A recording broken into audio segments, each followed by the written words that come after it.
All right, now moving on to the next section of the eye. We've done a little bit of that crease color. I'm going to deepen it just a little bit more. Remember, I was using that toasty bagel color to do the contour and the crease. I'm just going to pop that up a little bit because I really want Amy's eyes to jump off the page. And again, this is another gradual step into, I've got a very easy natural makeup, application on. Maybe I want to deepen it up a little bit. Maybe you're the hot mom makeover that wants to use a little bit more color for the first time. So I'm just going to continue to build using color. And now I'm just going to use this chocolate brown from our neutral palette and just really lightly in the creases. And just on this outer section half moon, a lot of people want to pull this all the way into the eye. And all that does is start to shut down the eye. Makes it look too small. And I'm just popping this chocolate brown out there just for just a little bit more depth of color.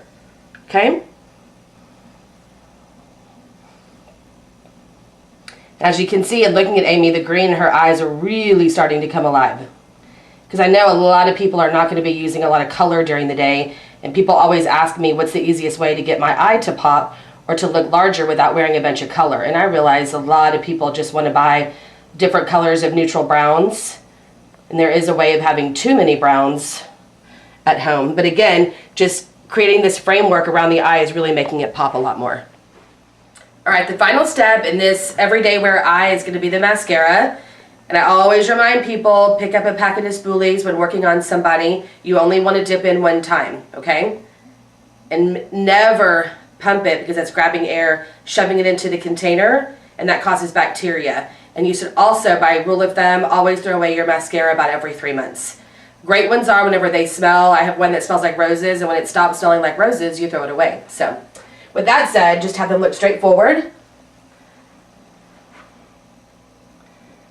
And you can see I'm working my way through from root to end on this mascara application. A lot of people really like to curl people's lashes. I'm not huge into curling lashes, I guess probably because I'm so used to putting strips or extensions or tabs on people. But typically I don't even like to do it in just an everyday wear, just because it almost can come off looking too twiggy or baby doll. So there's always a really slight medium in learning how to curl someone's lashes. It's better to curl them and pump that curler all the way down the lash than doing it one time where the lash sticks straight up like a twiggy effect. Straightforward.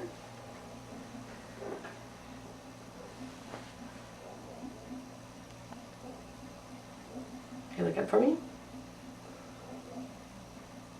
You always want to saturate those bottom lashes. That's really going to help out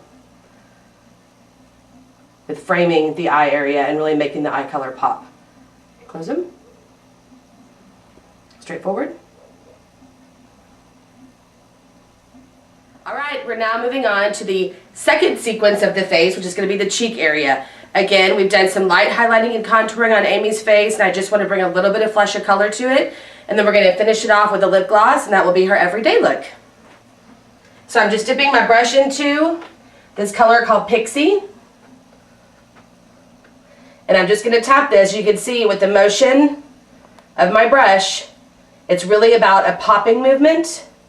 And always rotating your brush on an upswing. We never want to pull anything down into the jowl area. You see that?